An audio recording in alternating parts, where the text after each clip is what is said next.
Welcome to No Notes. I'm Colby. And I'm Alex. And welcome back to this week's episode. Welcome back. So, what time did you go to sleep last night? It was about 3 a.m. What time did you wake up, actually? That's more bad. Like noon. Yeah. I mean, I think I got up at some point and responded to the barrage of text messages I had from last night from all the girls being like, did you make it home? Yeah. Great night, blah, blah, blah. But I was tired. That's the trade-off for being working girls. Busy girls. Busy. We live a hectic lifestyle. You know, it's hard out there being an it girl. Yeah. I mean, this is a full-time job. Being an it girl, like we're working girls Monday to Friday, but we're it girls Friday to Monday. And now we have to make content about it, which is its own thing. Like, you guys just don't understand how hard we're out here hustling for you. So, all right. Well, as always, we're going to begin today's segment with tops and bottoms. For those of you who don't know, we or are new here, we flip a coin to decide which one of us will discuss a top, aka the highlight of the week, and the other will discuss a bottom or something bad that happened this week. So I have a coin here. What are you gonna? What do you want? Heads, tails? I'm gonna go tails. Tails for bottom. Bottom. Okay. I'm in a topping mood today. No, you're not. You're a liar. What is it? Tails. Yes. Okay, so is it a bottom, would you say? That means I get the bottom. Okay. So you get top. All right, so I guess I'll begin it. So the top, Colts. I've been obsessed with Colts. 2 shows dropped within, relatively recently. When you said Colts, I thought you were referring to like the porn, the horse breed. Like a horse, a colt, a colt. So there have been 2, I guess, like relatively recent releases. Love Has One on HBO and Twin Flames on Netflix. So if you ever feel stupid because you can't like spell the word February like I can, watch these 2 documentaries. These people are so gullible and so dumb. I was going to say, I think you would be really subject to falling into a cult. No. I think you would. No. So in Love Has One, the leader, she thinks she's God. She thinks she's related to Robin Williams. There's this like hilarious scene where she is possessed by Robin Williams and takes the heating away from her followers. She tells them like, make me food. She tells them to make like these galactic tacos, and she puts down like a recipe. Like, it's so ridiculous. And she's also like taking money. And then the other one, Twin Flames, this couple is telling people who they're supposed to be with. They convince this chick to stalk her ex. He gets a restraining order, and then they tell her to continue like violating the restraining order. She gets arrested. Like, it is ridiculous. But the best part is that I've like increased my vocabulary because they're mentioning things like in Love Has One, they keep on saying like, oh, like I'm not going to talk to my 3D family, like 3-dimensional. So now I think I'm just going to refer to like my straight world as like 3D, like my 3D parents, like my 3D job, like anything that's not fun. I'm just going to refer to it as 3D, not real. I think it just shows that people really love to be dominated. They want to be told what to do, what to think. Maybe our podcast should be some sort of cult form. I wish. Then we can just tell all of you, like, you have to listen to us. Yeah. Take our advice. You have to listen to the new Pink Friday. No. Get the sales up. No. We'll talk about that in a minute. We'll get to that. We're all barbs on this network. Okay, what's your bottom of the week? I think I know what it is. Whether the bottom or the top, it's the same for me this week, and it's Bussygate. Okay, that's what I thought. You're having a literal translation of the bottom of the week. Yeah. So first of all, can you even pronounce the Senate aide's name? No idea. It's like Macy Scarp. It's like the most ridiculous spelling. I saw it. And also the fact that you have like 2 last names. No, I can't do it. I mean, your name is it. The most important thing is like, or question is, who do you think leaked it? Like, how do you think it got leaked? I thought he okay. So he submitted it in like a friend group chat, right? Like, or like political chat with a bunch of other aides and stuff. Yeah. And someone from that leaked it. Oh, that's correct. That's my understanding. But my question is, we still don't know who the top is, right?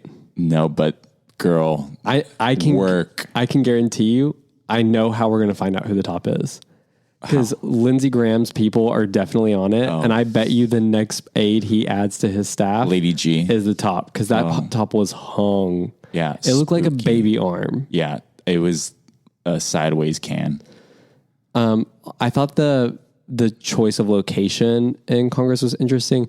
Poetic. And my question to you is, where would you get fucked in Congress? I feel like it would have to be at the top of the Senate leader, right? That would be like where the gavel is? Yeah. Yeah. Well, naturally. I think that this could have been our January 6th. Oh, but instead of just one, it's like hundreds. Yeah. All just getting banged up. Yeah. So DC is hosting World Pride in 2025. And I think this is our opportunity. Like, I want to see someone sit on the gavel. It has a flared base. I think this is our moment. This would also be fairly easy advertising for Washington, D.C. Pride. Like, you don't have to do anything. Totally. Just clips of this. Everyone knows exactly what it is. You can blur out the face, but you'll still know exactly what's happening. Yeah. I think this could be amazing. Everyone gets arrested, goes to jail, January 6th style, insurrectionists. Fantastic. Can you imagine, it's like instead of the guy putting his boots on Nancy Pelosi's desk, it's like a twink getting railed. Yeah, and it's jizz smeared on the walls. Licking the boot. Oh, honestly, I think I'd be willing to go to prison for it. Yeah, I mean, they're not. Yeah, whatever. Well, getting shot. 2025 shot for the dick. 2025 plans. So I have no plans yet. Okay, why not? Yeah. So, what are we going to talk about today? Well, you brought up Nicki Minaj. Yeah, there's been a lot of new music lately. Yeah, specifically, I think two big queer followings. So we have obviously Nicki Minaj with Pink Friday 2, and then we have Tate McRae, who actually you're the one that kind of introduced me to her. Yeah, let's start with Nicki. Yes. What are your thoughts? I feel like every time a big artist releases like a part 2 of an album, it's never really that good because they're always chasing this nostalgia. That's not always true though. Like Lady Gaga's The Fame Monster slapped. But that was technically a deluxe edition. Yeah, but I mean, it's basically a standalone album too. Yeah, I would say it's an extension of what the first one was. There was no albums in between. It was 2 years apart, maybe? I think there's just been so much that's happened culturally and so much time between Pink Friday and Pink Friday 2 that it could have never been a follow-up album, right? It has to be its own thing. Yeah, there's some slaps on it, like the Fuck the Club Up. That one's good. I think I just was hoping... And this is probably on me, but I keep hoping for that Starships era, Nicki, and I just don't think we're getting that again. Yeah. So this is coming from I always say this. It was harder for me to come out as a barb in this country than it was for me to come out as gay. Like, I think every presidential candidate should have to say whether they support barbs or not. Why is it so difficult for you? We get beat up in public. We get hate crimed. Like, it is harder in this country to be a barb than it is to be gay. Okay. But that's coming from a barb. This album wasn't that. It was very hit or miss. It's very hit or miss. I realize this is a trending thing in music these days, but 9 of the 22 tracks are sampled from other major songs. I mean, the opening one's a Billie Eilish track.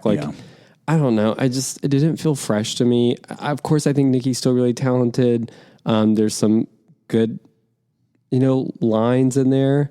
But I think where Nicki really shines is a feature on a somewhat unexpected song. Yeah. Beauty and a Beat still comes to me.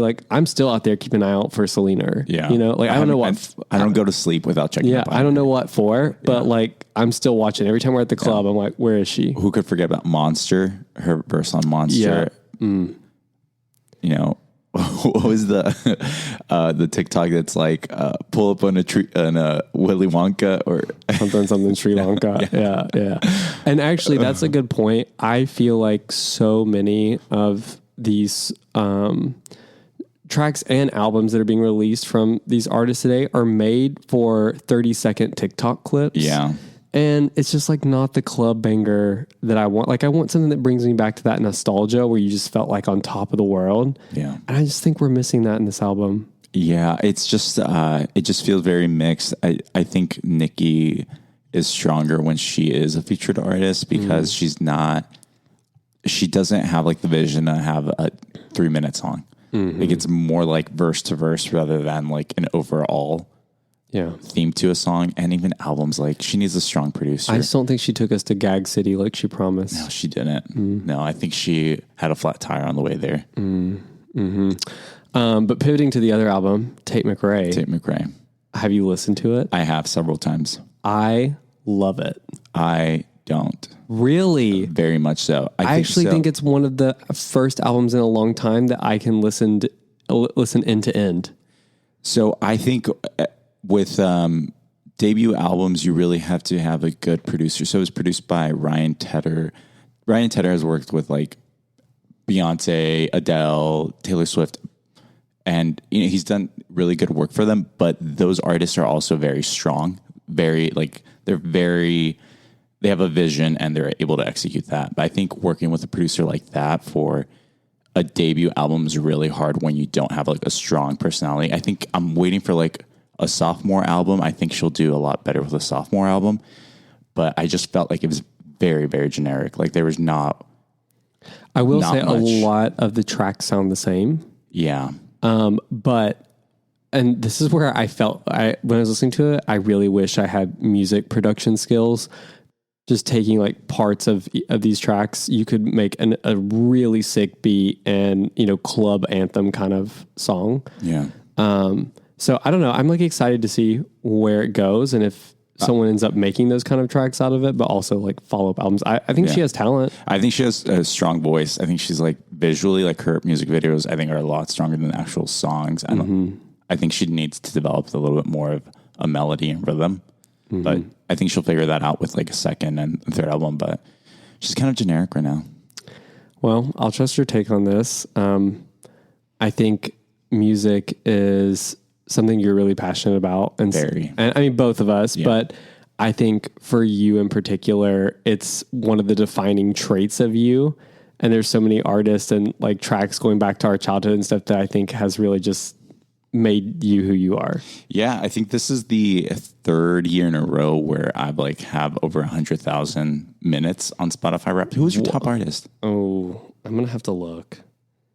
I feel like it was like David Guetta or something. Didn't I share that? It was David Guetta. Something like that. I mean, I've been listening to a lot of EDM lately.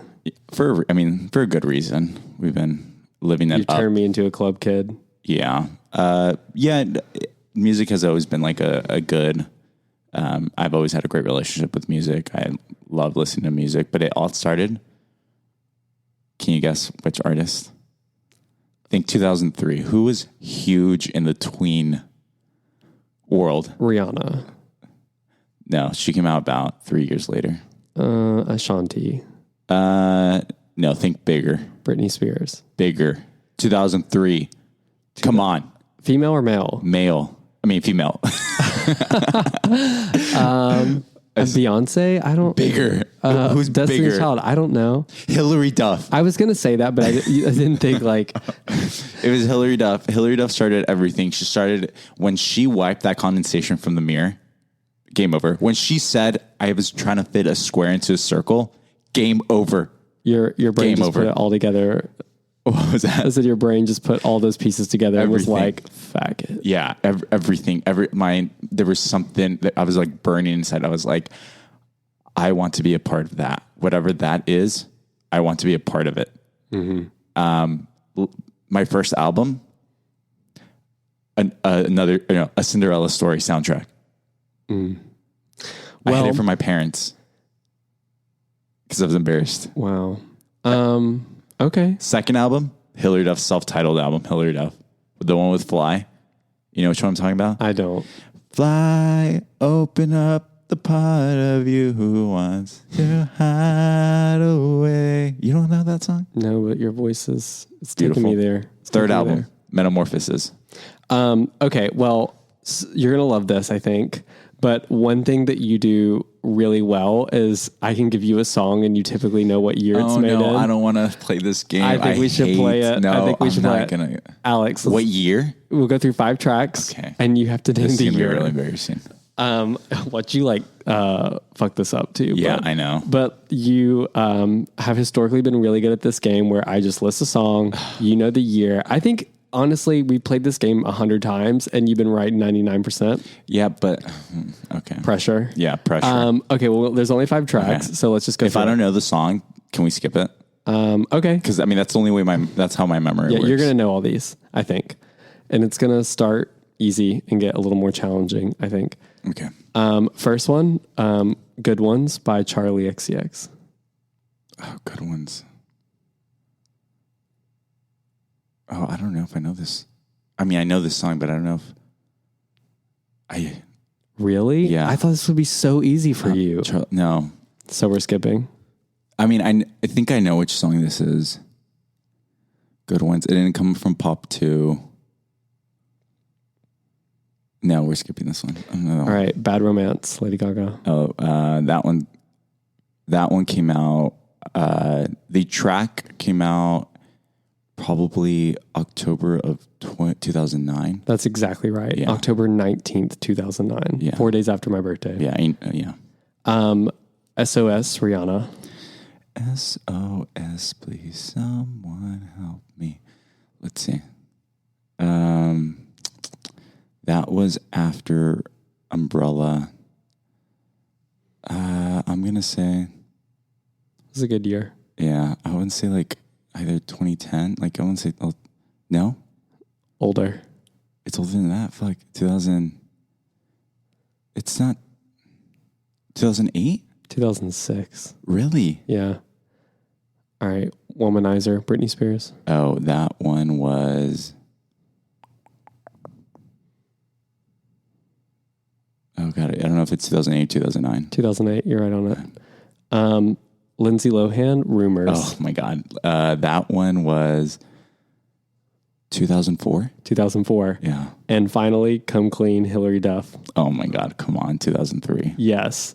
Wow. So you got all of them but like one. Oh, Rihanna's. Yeah. Oh, and Yeah. I mean, you were close, but... and for Good Ones, Charlie XCX, that released in 2021, but was a part of the album in 2022. Oh, okay. Crash. But wow, good job. We need like a little, like ding, ding, ding, kind of like, sorry. Yeah, that's what Oh, do these not work? Oh, I don't know what they're set on right now, but Whatever. They're going to record, so don't hit them.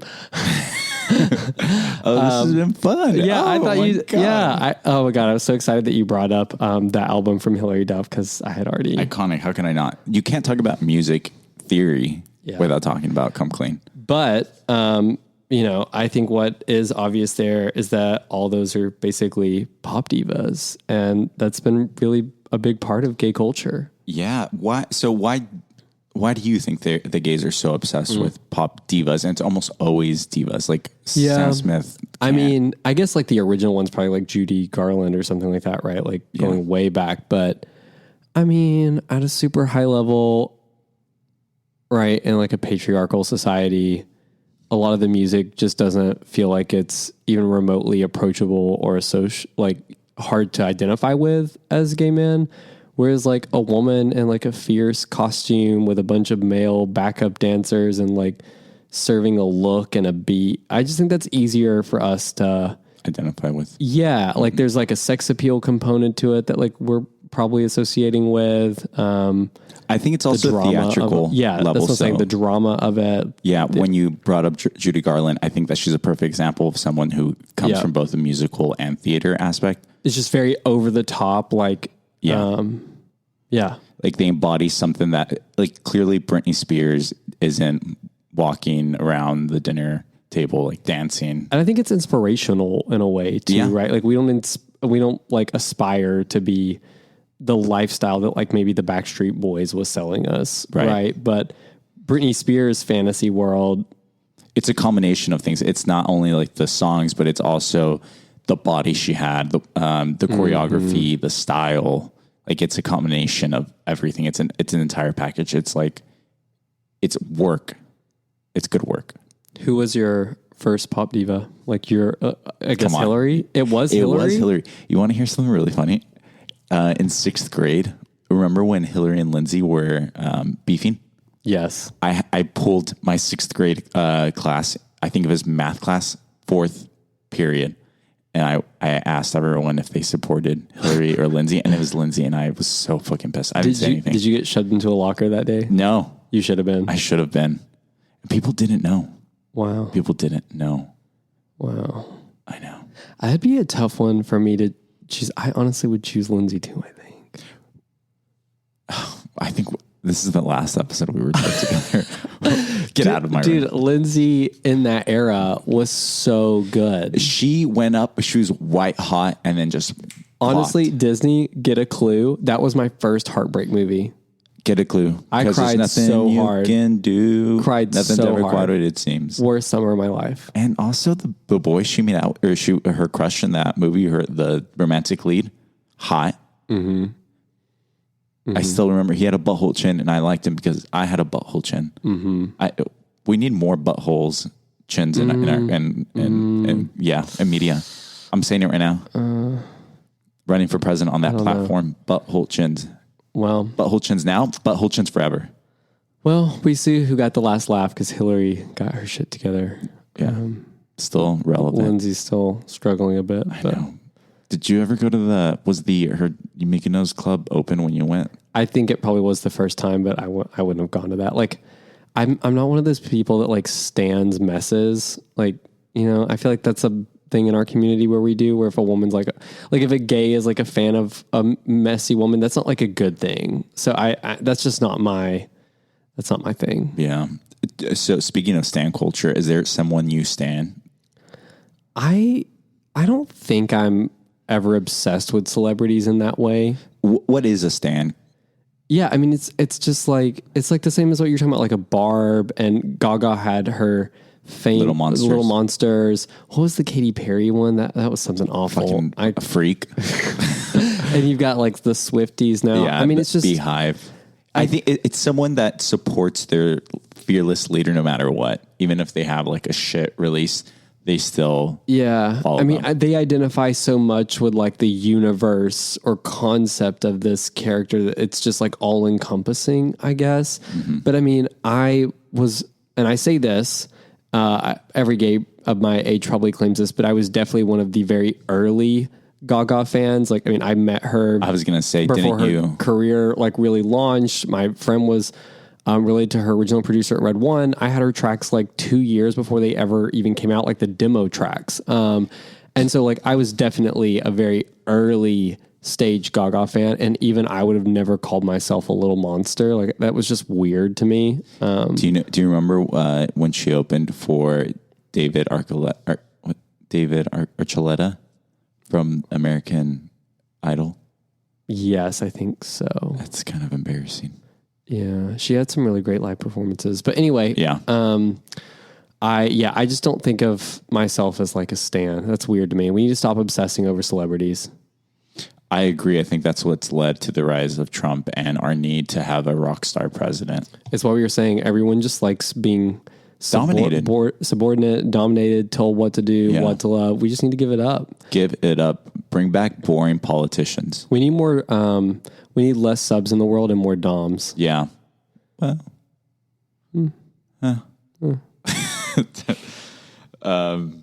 Yeah. So that, I guess, transitioning from music to another artist, Honey Dijon.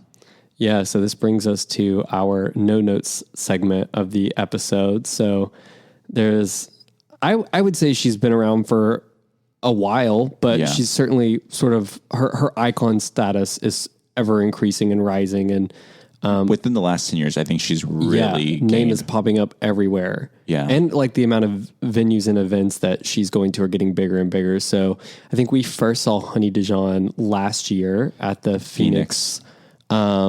Which was cool. It was an outdoor, like poolside party, but definitely not the kind of venue probably that she would do now because it's huge. Yeah, that would be way too small.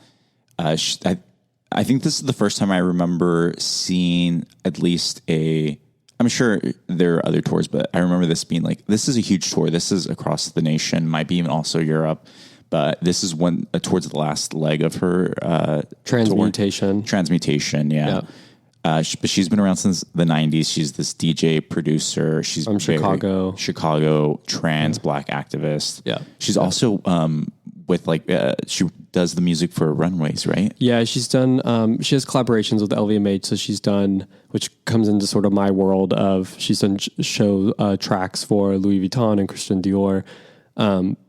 And I think she has become sort of an icon at Fashion Week too. Yeah, she went, right? Yeah, she's been invited like front row to several of the shows. With Louis Vuitton? Yeah, under the LVMH umbrella. So I think that's where she sort of came back onto my radar, just because I had not really followed her a whole lot, but then seeing her sort of pop up in these circles that I was paying closely attention to, I was like, oh, like, maybe I'm missing out on something here. So yeah last night was the San Francisco leg of this Transmutation tour. And do you want to tell everyone about like the venue? Yeah. So I guess before we get into the venue, like the experience I had with her music was, I think the Beyonce tracks, the Formation track. Yes. That was huge. So I was anticipating like a proper concert sort of feeling, like, going to show, live event. So a sort of set track list. Yeah, like opening DJs. I know I think doors opened at 9 and it went on to 2 a.m. So I was expecting a couple of smaller DJs and then leading into the headliner, which was Honey. Mm-hmm. So we get to the venue. It's this like late 1800s bank. It's the Hibernia Bank. Mm-hmm. It's famous in San Francisco. It is stunning. I think it's the highlight of the event from last night. Yeah, it just has a lot of that really quintessential like original San Francisco architecture, like heavy crown molding and lots of intricate marble. And I mean, it still feels very much in the era that it was like built in, more or less. It has a dome ceiling, so when you get into the proper room and you look up like at the ceiling, it's probably the most expensive venue I've ever been to. Like you can see that all the detail has been restored, at least the ceiling. It is stunning. There's still vaults everywhere. Part of the dance floor on the basement level was a vault. You have exposed brick. You have multiple rooms. Like I said, the headliners at the first stage, the ground level, and then you go down to the basement. There's alternative DJs playing, bars. What do you think of the layout? Yeah, I thought the venue was really cool. I will say I wish that they had, you could peer into some of the bank vaults, but I wish that you could have actually partied in those spaces. Wait, no, we did the photo shoot. You did the one where you were. That red room, was it? Well, that was a vault. I guess it's like hard to tell because they've removed some of like the doors and stuff that like make it clear what it was. But yeah, I mean the space is super cool and airy, and it's tons of air, surprisingly honestly, a ton of air. Someone could have farted and I wouldn't have been able to tell. Well, I think we should have more parties in unconventional spaces. Yeah, that's a good use of space. Yeah, and it's just like, let's mix it up a little bit too. You know what I hate? Growing up, I feel like I always saw these movies where characters are winding through all these rooms and really interesting spaces that shit's happening in parties. And then you get to adulthood and it's just like the single dance floor. Yeah. It's boring. Yeah. Like I want to, see weird shit going on. Yeah. Like towards, I guess the end of my night, we like found the back room, like behind the bar, and there's all those like little tiny rooms. There's a back. I don't think I saw this. When we went downstairs, and instead of turning right towards that main basement level stage, we went left, and there's the bar. And then past the bar, there was some like lit rooms. Oh, okay. Well, anyways, it's fun.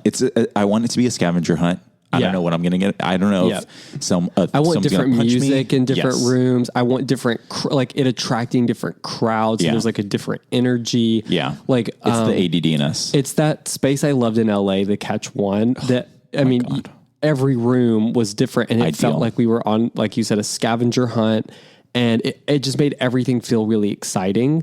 I don't know. So since I was a little kid, I have always wanted to be able to rent out like a local mall and play like hide and seek in it. Mm-hmm. And this is like my adult version of that. Like I wish we would rent out like a mall, or just beat to the chase and rent out a hospital and, like just have all these dance floors and rooms. I think that'd be really great. In the or the NICU, I would put like Elmo, just like music. Yeah. But yeah, the highlight of the event was by far the space. Yeah. To me, that was the real standout of this event. Yeah. I would also even say I liked the visuals, the light visuals from the DJ. The main headliner had like a cool visual set. I would also say like the lights that were on the ground were really cool. They were like purple, blue, reds, greens, yellows. Mm-hmm. It gave a lot of depth to the space. So it wasn't just like a dance floor. It didn't seem like, or at least I ever saw, that we got the same visual setups that the Transmutation tour had done in like Chicago and New York, where it was sort of that like Tale of Us sort of performance where there was like this massive like light show and beaming like this lights. Character sort of thing, like this robotic androidish version of Honey that was like dancing and stuff on the screen. We didn't get all of that. So that was like a little disappointing for me, because I'm as much as about the lights and visuals as I am about the music. So I think that could have been a little better than maybe I had. It wasn't what I hoped it would be, I would say. So having said that, I did not enjoy this is, I think, to the venue rather than Honey's fault, but I thought the sound wasn't like it felt very like rattled. Well, I will say, like that is the challenge of having these kind of productions in spaces that aren't necessarily meant for it, because the soundproofing, deadening, all that is just like not good. The acoustics of that kind of space are just never going to be good, right? It's like kind of cavernous. Mm-hmm. So it makes it really hard to even hear what it, like to be able to discern what song you're listening to. Like it just sounds like a lot of noise. And this is really similar to at Halloween, we went to that, like it was like a hangar kind of party, and it's like you could not, it sounded familiar, but you couldn't tell exactly what song it was. Like Morse code of the song. Yes, totally. Yeah, it felt very rattled, and that's not Honey's fault. That was definitely the venue and like you said, it is an issue going forward with these intricate different venues that you're gonna not have the best. So this is why they're like, this is why you only get the standard club experience. Yeah. Well, okay. Well, we solved one mystery. What did you think of the crowd? So, as I said earlier, I definitely thought it was going to be more of a concert experience, but as we got in there and were waiting for our friends to arrive, it became very clear that this was not going to be a concert experience. It definitely felt like a circuit party. Why do we always do that? Why is it like our people cannot go anywhere without turning this into the same kind of party? I know. Why is that? I don't know. So as the party went on, people started taking off their shirt, which is fine. It's fine. It's just I was expecting a concert, and it wasn't. It was more, people started taking off their shirt. The same cast of characters from circuit parties were there. I'm sure there was public sex. And can we talk about these like Amazon, Wish.com outfits that these people... It's always the pink and the neon green, yellow mesh top. Yes. And it's like... Every time. Everyone dresses like the guy from The Hot Chick when he goes to the club. Everyone dresses like that. And I'm like, there are cute ways to go androgynous to these parties. Totally. You're not doing it. They're not doing it. Like you and a bunch of like latex and mesh and a cheap pair of heels isn't serving what you think it's serving. And also you're getting caught in my keys. Every time. Oh my God. One of my bracelets that's like a nail, it snags on people. I've been caught. I think you were there when this happened in Mexico. I had to like try to unhook myself from this person's outfit. The amount of twinks you caught on that freaking bracelet of yours. Yeah. So it's just like, I don't know what it is. I burn guess them at the I'm stake. trying to think, do I prefer that or do I just prefer people getting shirtless? I don't know. I mean, what's the point? There's the mesh is completely. There's no. It's like. Yeah. It's just an accessory at that point. Yeah. And it's the same type of gay. I feel like I see in it every single time. And also, how do you pee? Because some of these things look like they're like a unibody kind of suit thing. And I'm just like, that looks like it's so inconvenient. Yeah, I don't know how they do it. Or maybe they just like put it to the side. Maybe. And like a thong or something. Yeah. I don't know. Just like move it to the side. That's another mystery. What did you think of the actual music? Not including like the whole rattling of the sound system. Not the quality of it. Honestly, I'm not even sure. And I said this about the Phoenix party too, and that was in the daytime. I'm not even sure at what point Honey came on. Because I'm serious. So I did because she played Beyonce, the Alien I did hear Superstar. that. But if she hadn't have done that, like there wasn't a clear transition really. There wasn't like the lights didn't change. There was nothing to signal that this was like the headliner, you know? And the other people that were performing, no idea who they were. So I think she was clear and far away, like significantly more famous. Yeah. And the reason that everyone was there, right? Mm-hmm. So like, why didn't they make a bigger to do about it? So that was my like one thing. I mean, part of it might have been the quality, but honestly, there was a lot of the same kind of beat It was very trance rather than like a melodic house or tropical. Well, and that's the thing, like from my understanding and from what I've sampled of Honey before, she has a lot of this like golden era disco kind of glam sound, and that was not coming through for me last night. Yeah, her newer stuff is definitely less disco.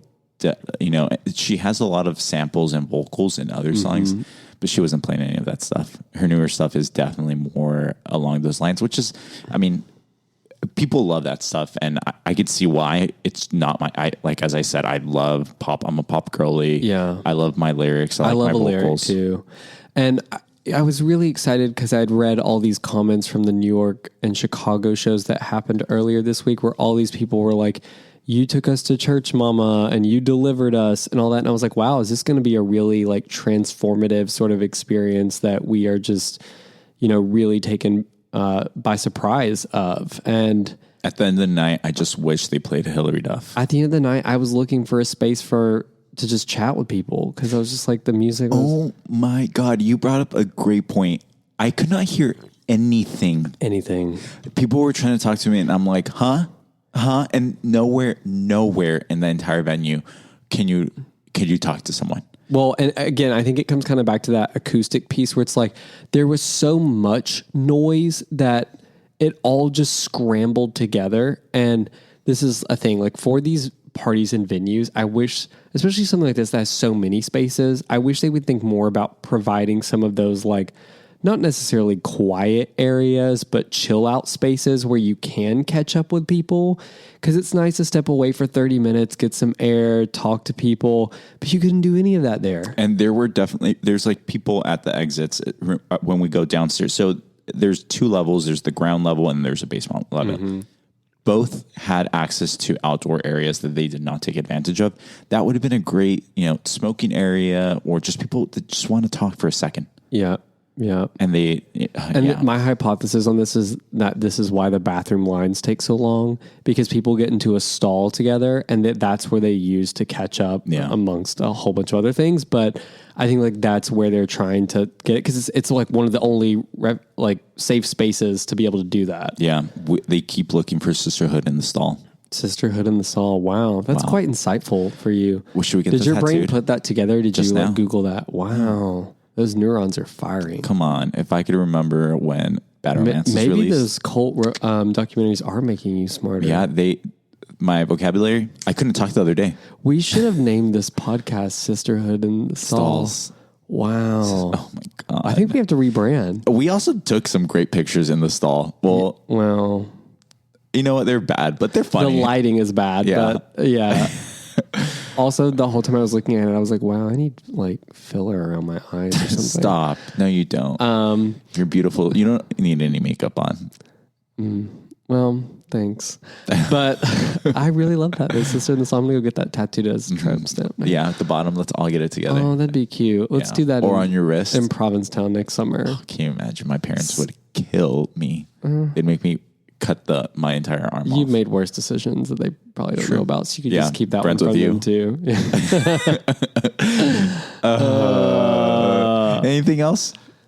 There actually is. I have a complaint about this thing last night.